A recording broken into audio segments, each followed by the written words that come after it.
Það er komið að 8. lið á dagskrá, Holtahverfi, breyting á aðalskipulagi, til máls tekur bæjarfulltrúi Þórhallur Jónsson. Forseti, ágætu bæjarfulltrúar. Hér er lögð fram 4. liður í fundargerð skipulagsráðs dagsett 14. október 2020. Lögð er fram tillaga breyting á aðalskipulagi sem felur í sér minniháttar breytingu á ákvæðum varðandi íbúðasvæði IB17 og IB18 til samræmis við tillögu að deiluskipulagi Holtahverfis norður sem er í vinnslu. Skipulagsráð leggur til við bæjarstjórn að fyrirliggjandi tillaga breyting á aðalskipulagi verði samþykkt.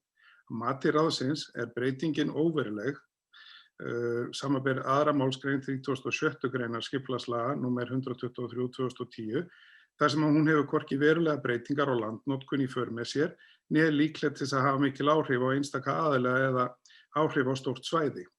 Þá liggur fyrir að efni breytingarinnar hefur þegar verið kynnt í tengslum við kynningu á deiluskipulagi Holtahverfis norður sem nú er í vinnslu.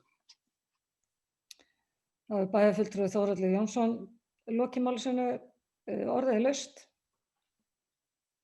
sem enginn hefur hvatt sér hljóðs til þess að geta samþykkt þessa aðalskipulagsbreytingu gefið merki.